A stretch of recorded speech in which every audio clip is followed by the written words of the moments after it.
get in to chat real quick before we get started because, quite frankly, I have to do a live this morning. Everybody knows I've got court today, 11 Eastern Standard, 10 Central, and we'll be arguing several motions right there. Oh, sorry, didn't mean to disturb you. And so I just wanted to say good morning to everybody. We don't really come live very much in the morning, but we're the coffee club. So I figured today would be a great day to say good morning, have a cup of coffee with each other, and kind of talk about this case. And I wanted to talk about another podcaster on this platform, podcasters on this platform. I had an opportunity, there for a while. We know and love Mr. and Mrs. E, Crime Cast. Hey, she's who sees. It's nice to see you, Stephanie. Good morning, guys. Good morning. We're already getting some people into the chat. Don't forget to hit the like button on your way in. But hey, Lulu's Nana, it's nice to see you. It's nice to see you, friend. Oh, we got some. Look at that. Hey, guys, you guys are awake. You guys must miss me. It must be boring in the mornings without Bullhorn Betty, huh? It's nice to see everyone. It is Friday. TGIF. Today's going to be a very busy day for Bullhorn Betty. Bullhorn Betty has court today. It's only for an hour, so right around lunchtime, right in the heat of Florida, is when I'm going to get out there and try to get some of the yard work under control today, now that we have the weed eater put together. Let's pray, keep our fingers crossed that it actually cranks up this morning. See if my handy dandy work works. Sorry, it's starting to get a little hot in here. Getting hot in here. It's nice to see you, Dee, Stacy, Metalas, Marla, Margaret. It's nice to see you. Good morning, guys. If you guys haven't already subbed up to the Bullhorn Betty channel, please don't forget to sub up here. We also have Bullhorn Betty Crime Stories, where we kind of have a laid-back conversation with one another. And of course, we have all of my accounts on Twitter, Facebook. Don't forget, we have a Bullhorn Betty True Crime private group. This is a great place to talk about your theories, to talk about your perspective. If you guys have, everybody's following missing person cases in their own communities. If you guys ever want to, post about a missing person that's near and dear to you to get out. I mean, we have like over 2,000 people in that private group, Bullhorn Betty True Crime, or True Crime with Bullhorn Betty. I can't remember. One of the mods, when they get in here, will be able to post that for you. I've got the post. I just don't remember. We have so much, right? We have so much. It looks like it's gonna rain here too. I should have gotten out there last night and got some of the weed eating done just to get the thing, but it looked like it was about to rain. When I was coming back, it was like black. I was driving back and I'm like, crap, it looks like it's going to be really bad, And I don't even think we got a stitch of rain, even with all that blackness out there.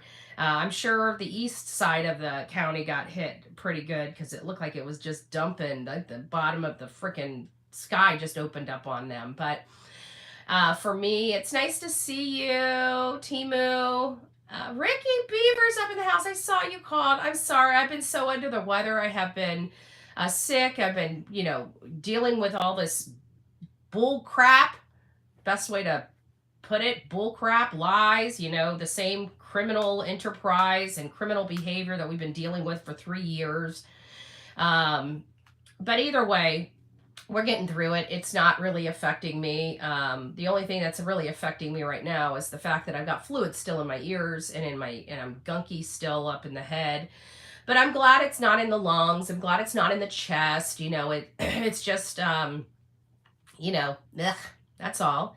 Crafty Chris, it's nice to see you, my love. Look at that. I got Ricky Beavers and Crafty Chris and MJ, all my favorite people all in one place. But I wanted to give a huge shout out, and I don't think I do this enough, is Mr. and Mrs. E Crimecast is...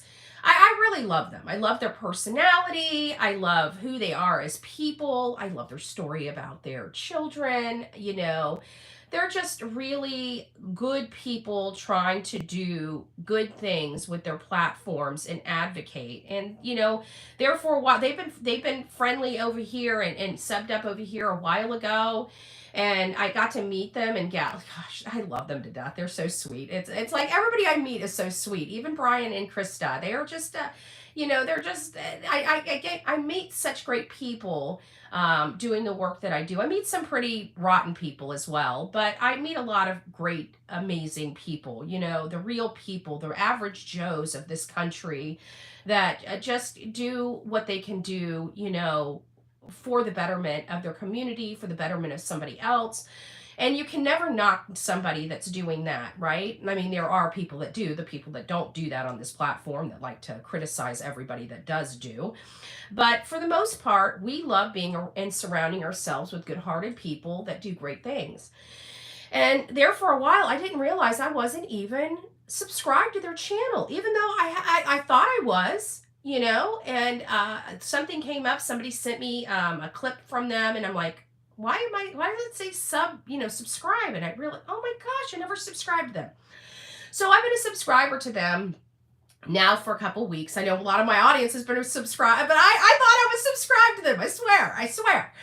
So anyways, I got an opportunity to hear their most recent Crimecast, right? Podcast, right? I love it. Crimecast. That's really clever too. They're really growing their channel. They've got over 3,000 people now. I think it should be much higher than that because their content is really good. I love their platform. I love their conversation. I love how mild and meek they are. They're a very calm bunch of people that just really talk about the topics, and I love that. And so one of the things that they were talking about was, this particular case. If you guys haven't watched it, you should go over there, sub them up. Again, once my mods get in here, they'll throw all their stuff up there. And Crimecast, whenever you guys come back in here, I want to make sure that I wrench you just to make sure, because as you guys grow, there's going to be people that try to impersonate you and, come in and do some stupid stuff. So I want to make sure that you guys are wrench, just so I know that we're dealing with the right people on here and stuff like that. Good morning, Mickey. It's nice to see you, Christy. It's nice to see you as well. I'm hoping we're going to have a great day as well. Again, I don't know what's going to go on. We have four issues that we're going to be discussing in court today. And I don't anticipate receiving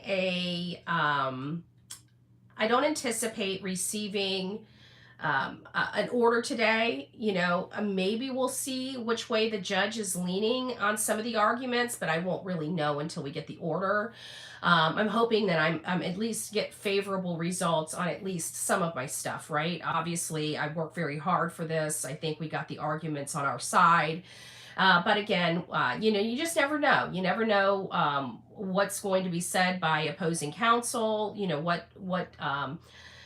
If there are arguments more compelling than my argument, right? Because that's really what it is when you go to court. It's who has the most compelling argument, is it within the court's discretion? There's a lot of stuff here that are going to be within the court's discretion, and that's kind of where my motions are kind of lying, is whether the court will have discretion in my favor. So no, this is with the whale mouth lady, the lady that can't show her face but likes to show everybody else's face, the felon that can't get can't even work at a 7-Eleven. Remember, she was charged with contributing to the delinquency of a minor, so she can't even get a job at the 7-Eleven. So Cankle court. No cankles. Well, cankles.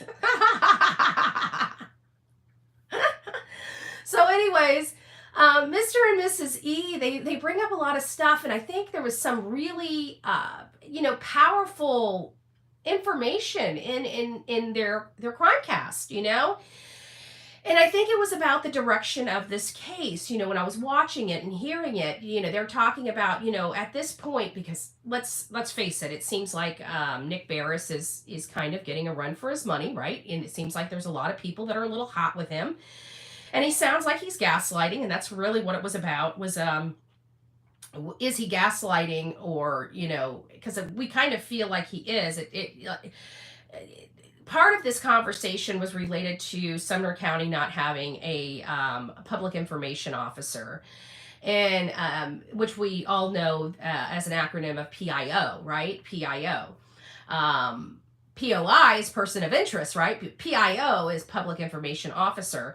And we don't believe Sumner County has it, which is really, really bad, because when you have a case like this, you need somebody that communicates with the public and gets the messaging out. And they're containing this. They're trying to basically say there's nothing to see over here, while they're trying to make us believe that there's no criminal investigation. We all know the elements and the standards and the policies and procedures of law enforcement in cases where there is a criminal investigation. There's very notable behaviors of law enforcement. One, the first key was the state's attorney coming out to the scene within 72 hours.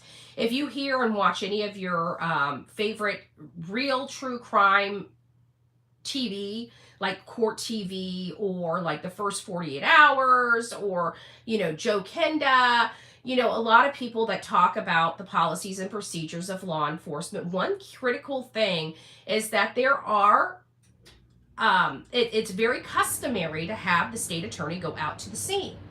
The problem is when they go out to the scene, it's usually for criminal investigation. That's why they're there. They're there to help with a criminal investigation.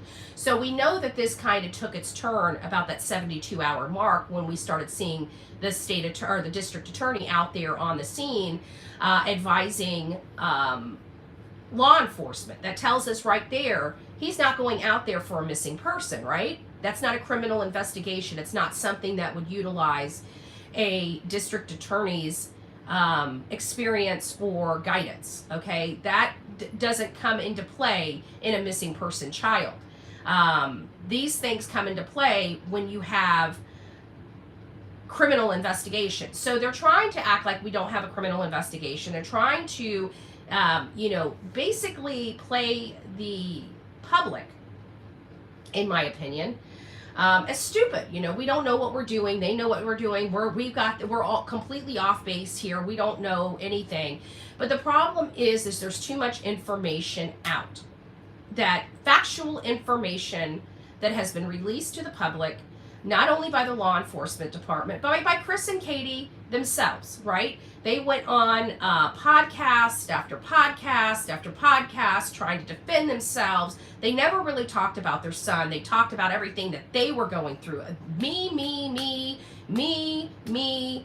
Poor me, poor me, poor me. Another shot, right? It's all poor me, poor me. It was all self-preservation when they were going on all of these things. They weren't talking about Sebastian. They weren't talking about the case. They weren't talking about ways to find Sebastian. They weren't talking about areas that they think that they're sunned in to point the searchers in the right way. They haven't been out there. They haven't posted flyers. They haven't done anything. They've actually come to the public and begged for help, and then condemned each and every person that has tried to help. They have threatened people. They've had their family stalk people. They've done a lot of bad acting on their part while screaming that they want their son to be brought home. It doesn't appear to be so. Then we got law enforcement with a mouthpiece, Nick Barris, which, again, I don't like having public dispute with mainstream media. I really don't. I there's a reason why I have my platform. There's a reason why I do the things that I do. It's because I don't trust mainstream media. I believe mainstream media tells the story that that the politicians or their boardrooms want them to tell. There's no freedom of the press with the journalists for these alphabet soups of our mainstream media this day. There's no journalistic integrity. They'll lie through their teeth. They'll lie to you. I don't like it. They don't have any backbone. They don't push against the system anymore. We used to have real journalists that push against the system, such as, that I don't know if you guys know, there's a politician right now that is accused of unaliving a reporter, right? A reporter that was reporting on him, doing investigative reporting on this politician, and actually caught him having affairs in the backseat of cars and all this other stuff. Well, next thing you know, this guy is stabbed to death and on the side of his house.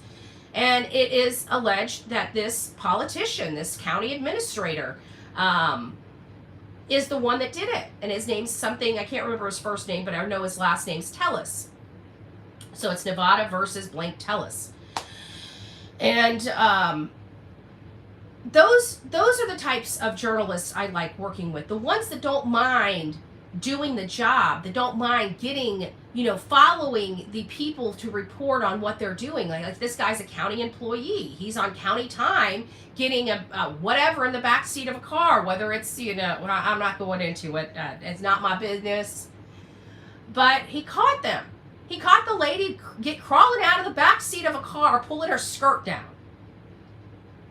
Like, these are older people. Have some class. These are supposedly professional women, professional men that are literally, you can't even spend the $75 for a cheap hotel. And I think in Las Vegas, they could probably get one for $25 for the hour. Just saying.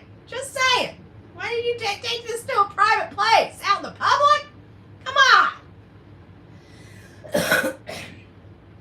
So the guy ended up, doing his job and lost his life. We don't have those kinds of journalists anymore.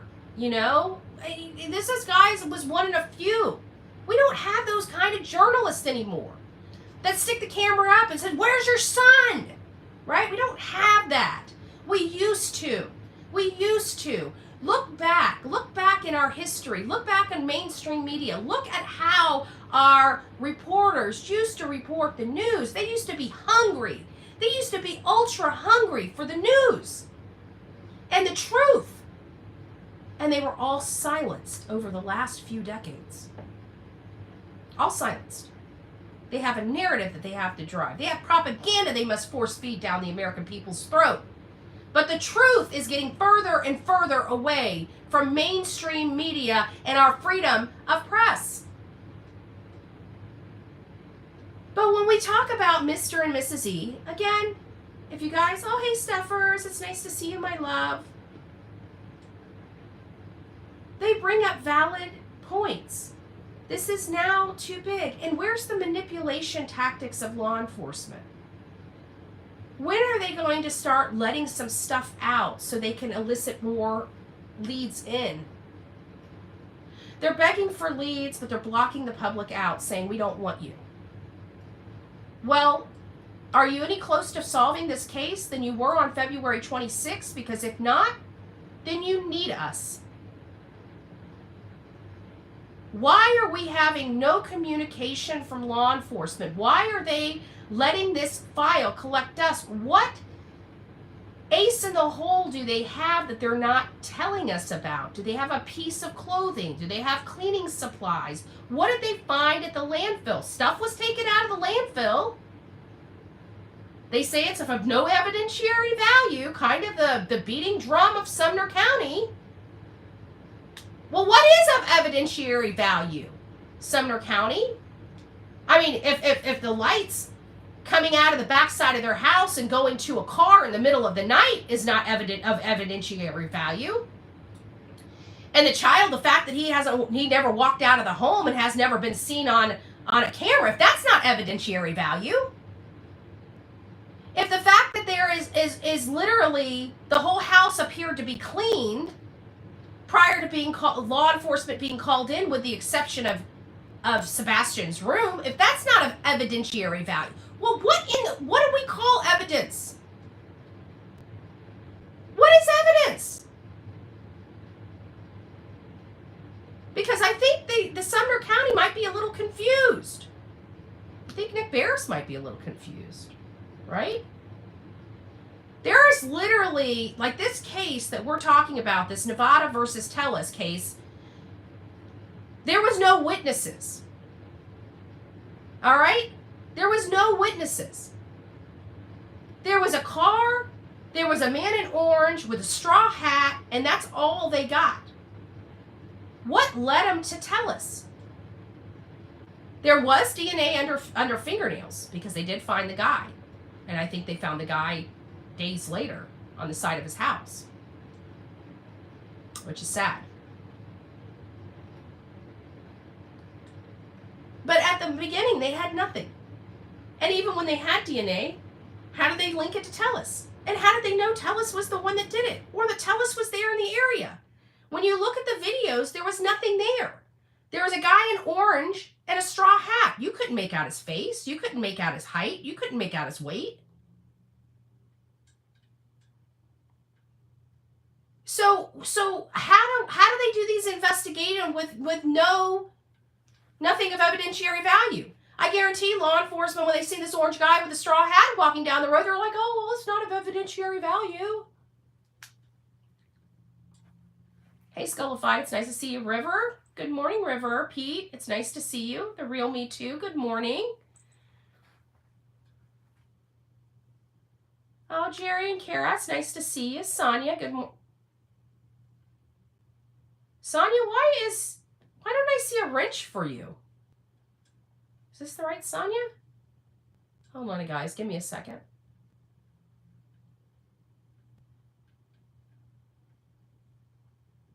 What happened to your wrench? Can you write something else? Sonia? Crime Stories Obsessed. It's nice to see you. I've never removed your wrench. I don't know. What the hell?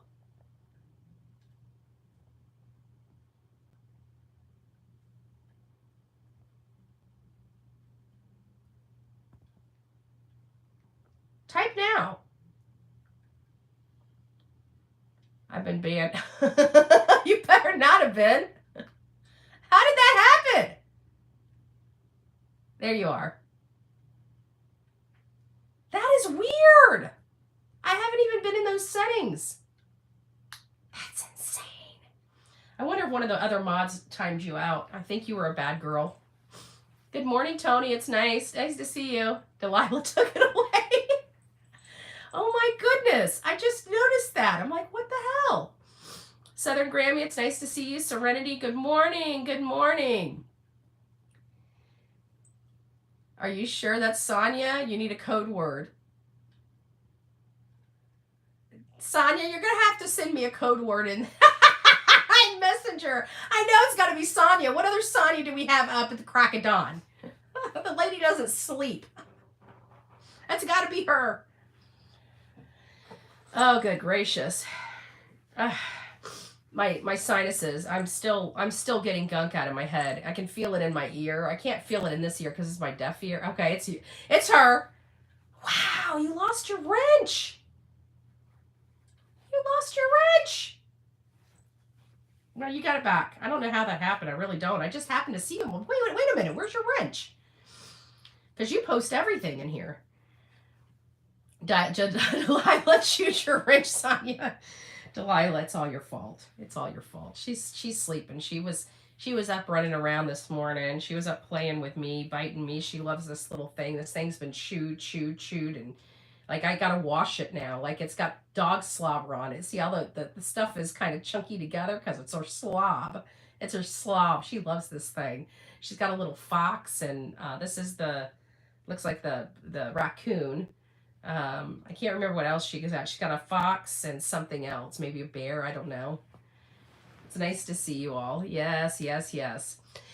So, hey, would you guys mind, one of the mods, throw Mr. and Mrs. E Crimecast link in here, because I really think everybody in here, like they've been growing really well. They've got like 3,000. But I honestly believe that their show should have 10,000 subscribers at minimum. You know. You're contagious. My nose just started. Christy, Big Back Mike up in the house. It's nice to see you. It's nice to see you, my love. I haven't had a hamburger in a really long time. I think today is going to be a great day for a burger. I don't know about the rest of you, but actually, I've got apple bourbon marinated pork loin that I'm better catch it that I'm going to have. I thought she was cat, LOL. No, and she's a dog. Miss Delilah, she's so sweet. I wish you could see her, Ricky. She is like she's got the cutest face in the whole darn world. I mean, she is so cute. And she's so precious too. I gotta be, I am so lucky. Like, most people have puppies and the puppies are tearing everything up. They can't keep their dog under control. It's sometimes a little hectic having puppies, but she is just so sweet. She's really good. I mean, she's a puppy, but she's a darn good puppy. Oh, see everybody saying good morning to you, Delilah. Say hi. See, I'm right here. Hi, everybody. I was sleeping until my mommy picked me up, so I'm going to go back to sleep now. You can go back to sleep. Now she doesn't want to go back to sleep. Thank you. Sonia just posted Mr. and Mrs. E's Crimecast. People go over there and sub up to them because, again, they had great talking points yesterday about this case, and I think what resonated with me is how law enforcement, it just doesn't feel like they're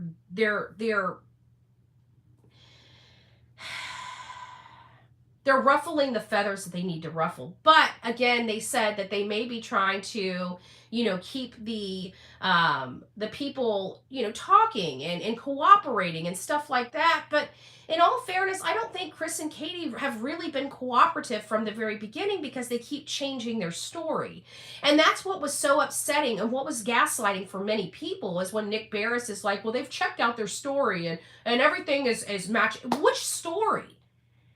Like, he's totally glosses over the fact that we have like 30 different stories. If you really took all the changes, you got probably about 30 different stories that were stated.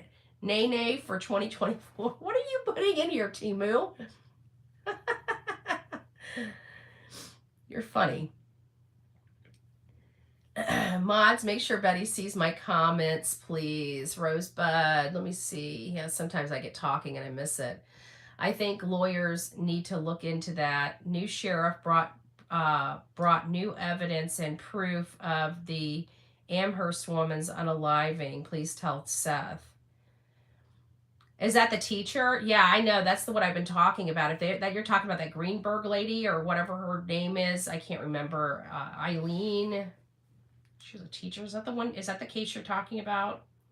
Let me see. Is it Eileen Greenberg? Eileen Greenberg? I think this is it. No. Yes. Ellen Greenberg. So let me, Ellen.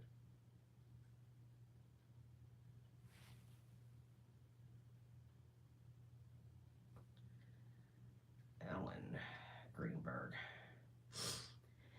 So parents of teachers stabbed in an alleged suicide case wants a journal from cops. And it says, I know that there was just a recent verdict that the family, let's see, right here, it says suicide ruling for teacher, 20 stab wounds may be re-examined as family secure potential major win. Is that the one that you're talking about, Rosebud? Let me go down here and see if that's the one you're talking about. Right, the family filed new missing person report with the new sheriff. I'm not sure. You're going to have to send that to me, Rosebud, and let me look into it. Do you believe that maybe Seth should refile a new missing person with the new sheriff? Because it's not really the new sheriff, because in all fairness, Sonny was, he wasn't going to be rerunning. My understanding is he was passing the torch down to Eric Craddock, and it sounds to me like Eric Craddock was was running this investigation from the beginning, because we haven't seen anybody but Eric Craddock on this case. Okay. So in this here, I wanted to read this because we did talk about it a little bit, and this is something that I was talking about. Um, he was the lead anyways. Eric has been the lead. Yeah, he's been the lead from the very beginning. And quite frankly, I don't know, it's not like it's turning over. And my understanding is nobody's even running against the sheriff. The deputy sheriff, Eric Craddock. They're about to go to the GOP the same time we're doing our Seth is doing, because mine's not until that Monday on the 26th, but Seth is doing the vigil, the motorcycle ride in the vigil. And by the way, guys, even if you guys don't want to join in on the motorcycle ride, I believe that there's a for $25 you can, and this is all going to support that animal shelter. You get a shirt, and I think there's going to be a meal wherever we're going, the final spot where we're having the actual prayer vigil. It's my understanding there's going to be some food there. So if you guys would like to get a shirt and stuff, please reach out to Tony, or I don't know how that's going to all work, Tony, so you might want to give me some instruction on how to handle that, so we can get those, if people want to participate in the ride, even whether they actually have a motorcycle or not. And that also reminds me, we need a road captain and a team lead. If somebody's out there that has motorcycles that would like to be a road captain or a team lead, please reach out to me or Tony, because all I'm going to do is refer you over to Tony. But, some people find my email a little easier, bullhornbetty@gmail.com. If you would like to be a road captain or a leader, please consider reaching out and letting us know. Tony, is there a link regarding the vigil and the link to the Humane Society for donations? That's a great question, Lois. I know I do have. Okay, here we go. So Tony's email is wearesebastiansarmy@gmail.com. wearesebastiansarmy@gmail.com. So if you guys would like to be a road captain or a team lead, please, let me try to pin this. Please consider reaching out to We Are Sebastian's Army, all one word, We Are Sebastian's Army @gmail.com. We still need a road captain and a leader for that ride. So anybody that would like to step up to the plate and take those responsibilities on would be wonderful and great. But let me get back to Ellen Greenberg. A pathologist controversial ruling in the Ellen Greenberg, a 27-year-old Philadelphia woman whose death by 20 stabs was a suicide, will receive a new review after Pennsylvania Supreme Court agreed to hear arguments from her parents and their attorney. The family learned that the court had agreed to hear their case on Tuesday. Greenberg's mother, Sandy Greenberg, told Fox News Digital. The court will examine whether the parents, as executors of her estate, have legal standing to challenge the medical examiner's findings. Last year, a panel of appellate court judges ruled against the parents' request to force Philadelphia medical examiner to reclassify Greenberg's death from suicide to homicide or undetermined. The panel found that the parents lacked standing. But the judge also slammed the city, police, and medical examiner's office for the investigation. Greenberg's parents alleged a murder cover-up and vowed to take their fight to the state Supreme Court, finally succeeding last week after outside experts warned them they could face an uphill battle. This is what I'm talking about. We are told all the time, these things are uphill battles, not to do it, warned from doing it. But you know what? Sometimes doing the right thing and listening to the BS, you just got to do what you got to do. You got to put the foot forward and you got to fight. These are parents that are fighting for their child. We saw where those stab wounds were. There is nobody in their right mind other than this crackpot of investigators and medical examiners that will not explain how they came up with their findings.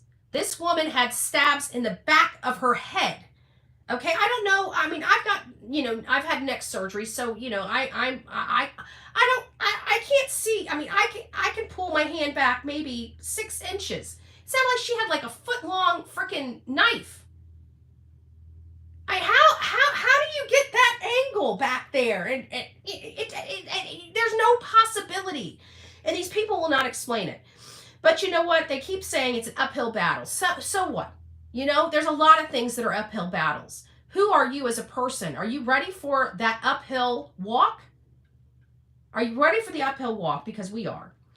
We always wonder why we didn't have standing, Ellen's mother and father. Her father, Dr. Joshua Greenberg, told Fox News Digital, "We started it as a fight for Ellen, but we are fighting for standing and on an ability to challenge the medical examiner.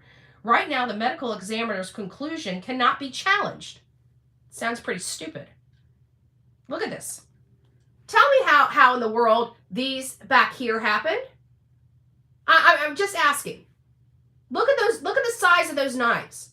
You tell me. I want everybody. I don't want you guys getting a knife. Okay. If you guys have, you know, we know Halloween. Our kids have, you know, fake stuff. I prefer using fake stuff. If you need to look at this, just to make sure that we're all, you know, safe in our insane reenactments. Okay. Do not use a real knife. But I want you guys to go and get something. Even you know, the skewer. Right? A skewer, right? They're long, right? Turn it around on the blunt end, not the sharp end. Not to make you guys feel stupid, but you never know who's watching, right? And I want you to take that and try to stab yourself in the back of the neck. Okay? A ruler. Thank you, Ginger. That's probably better. Thank you. That's why we love the bringing of the minds, you know. And I want you to try to stab yourself and see how easy that is. Now, I want you to look at this picture again. I want you to pay very close attention to the ones in the back of her head.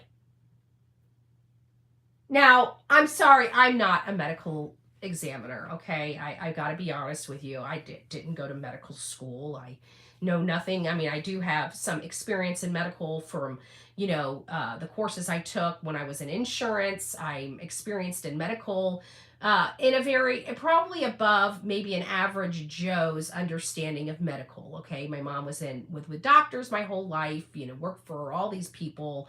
I did insurance. I did training for, I can't even remember what kind of training, some type of medical training that I underwent over and above, like, you know, life-saving measures such as CPR and stuff like that.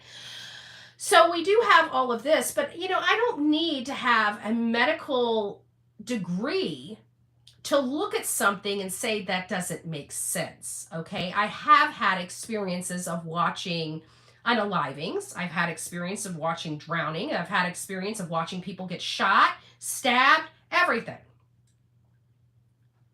But I have never in my life, now I've known and heard of people unaliving themselves with knives, stabbing themselves in the heart, the gut, you know, stuff in the front.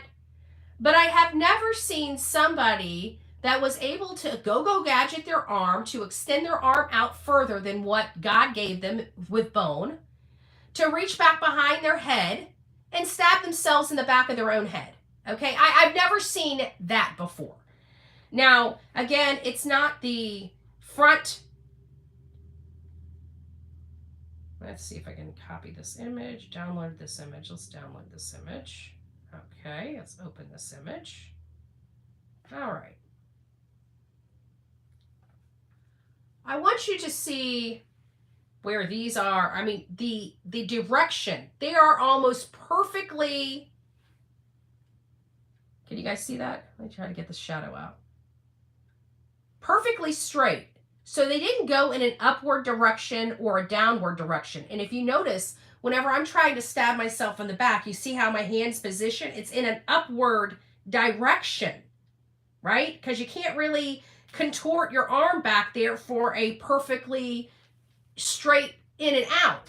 It's up, it's down, right? So you have it, it's going to be, these right here are not in the trajectory of coming from top down. They're going in almost parallel, right?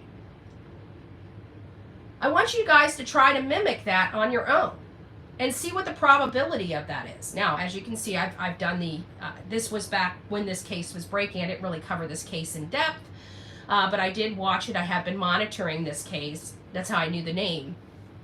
And I knew about the parents fighting with the medical examiner. But it sounds like there might be a break, and people should be able to challenge. These are people that we trust and rely on to give us proper reporting. But again, just like with Stephen Smith, you know, what is the process when you don't agree with the medical examiner? Like, this is clear. Like, I don't know why anybody would believe that this woman stabbed herself in the back of the head 20 times.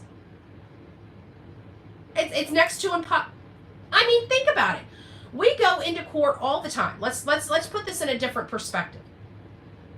We go into court all the time watching these cases where there's gunfire, right? And the trajectory of the gunfire, and them constantly saying to us in all of these gun violence where people are shot in the back of their head, we're hearing all the time that it's hard to unalive yourself by putting, you know. So if we had to apply this, which is a standard that we've heard like our entire life with those types of head injuries, why all of a sudden is that theory out the window when it comes to Ellen Greenberg? It doesn't make sense. So law enforcement doesn't always do it right. I think this case is a great example of that, the Ellen Greenberg. And I think it's, you know, we're not even into the medical examiner aspect of it because we haven't found Sebastian Rogers. We haven't found Sebastian Rogers. So what gives? And are law enforcement trying to play the Proudfoots? Maybe if they were at one time, but that ship has done sailed. Chris and Katie have told people entirely too much information, which and no, a bunch of garbage. They told people a bunch of garbage, never really answering any of the major questions that we've had for months. And then when they started getting called out on it, they decide to ghost everybody, right? Except chlamydia, you know? And that's pretty much the only people, from my understanding, that they'll talk to. And she has to, from my understanding, from what I'm hearing, she has to keep calling them and calling them and calling them and driving them nuts until they answer their phone. So it doesn't sound like they're really trying to talk unless they're trying to save their own butt.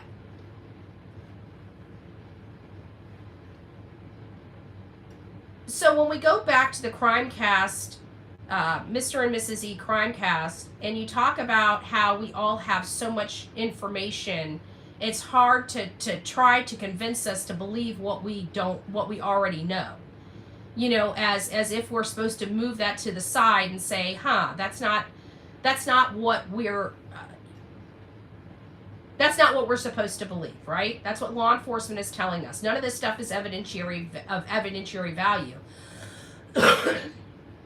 But when we look at it, it surely does seem like it's of high evidentiary value, because if you look at this case and you walk through it, it seems like all these pieces of puzzle are fitting together perfectly toward Katie and Chris. The only element missing is a missing son. Where is he?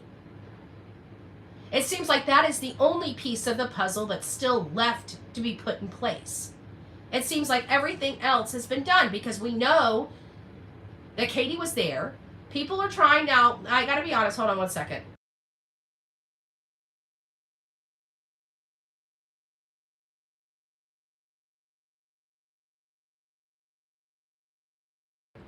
Sorry, I still got gunk.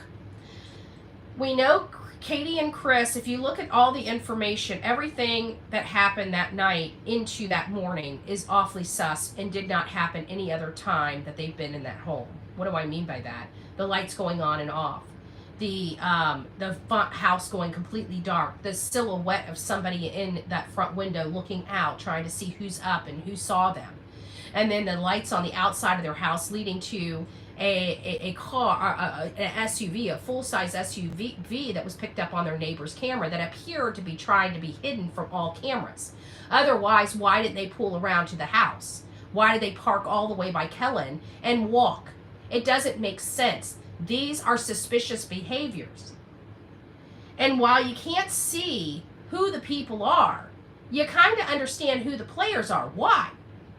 Because they came from the Proudfoot's home, right? They came from the Proudfoot's home.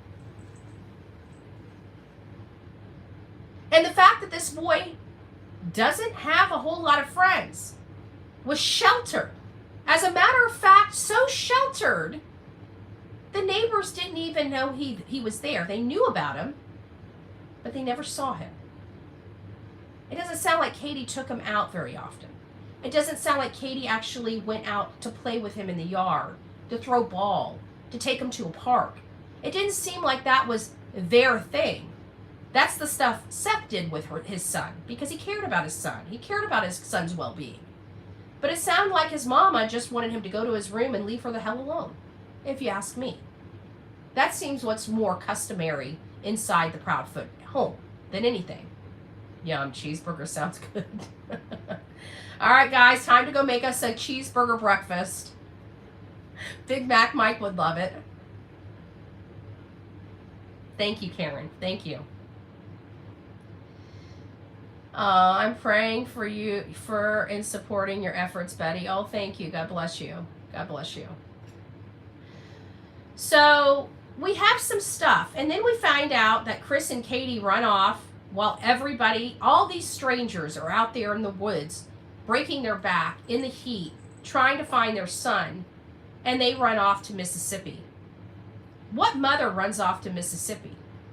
And now we find out that she can spend more time on me trying to get me in trouble over lies, her lies, that are going to come back and bite her, than she did to ever even look for her son. Which reminds me, if you guys would like to contribute to the legal expense, right now it's about $2,500. Please consider sending those to my Venmo, Cash App, or PayPal. Anything in those accounts over the next 30 days are going to be given to the Good Samaritan that helped me out with my legal expenses. You know, when we have somebody that steps up to the plate and we'd like to contribute and take that weight off that one person, that would be very much appreciative, you know, where we kind of spread it around. I can't stop thinking how CP and KP tried to hurt both Nina and Seth via litigation, false allegations, while taking their children away. It bugs me, in my opinion. It does. And not only that, but Sebastian was about to go to his father's, and it makes me wonder, what was he going to tell his dad when he started living there and he started getting more comfortable and he realizes that life is a lot different over at his dad's house than with his mom, and their constant bullying and mistreatment of Sebastian. You know?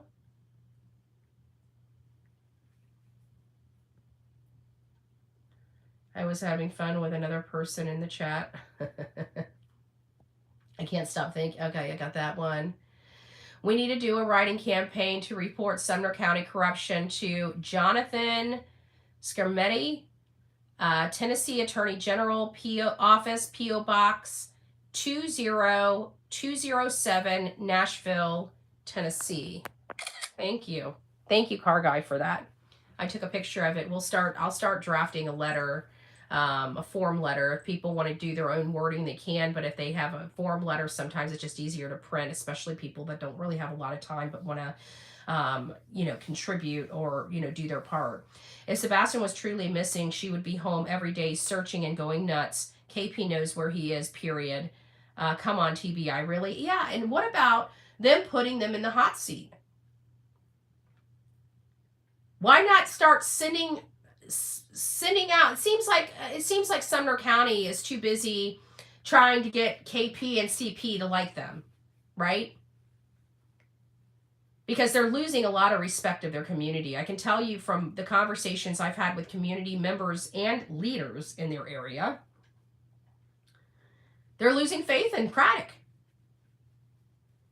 They're losing faith in Craddock and his ability to bring this case home. This is a solvable case. This is a solvable case that they have, now they only have one detective on it. They're waiting for it to get cold and to go into a filing cabinet so they can move on from this case. And it's our job to make sure that they cannot move on from this case. And that's exactly what we're going to do. Remind them that this case is going nowhere. It's not going to collect dust in a filing cabinet. So I hope everybody comes out to the vigil. The vigil's in Clarksville. The gathering of voices is going to be at Sumner County Sheriff's Department.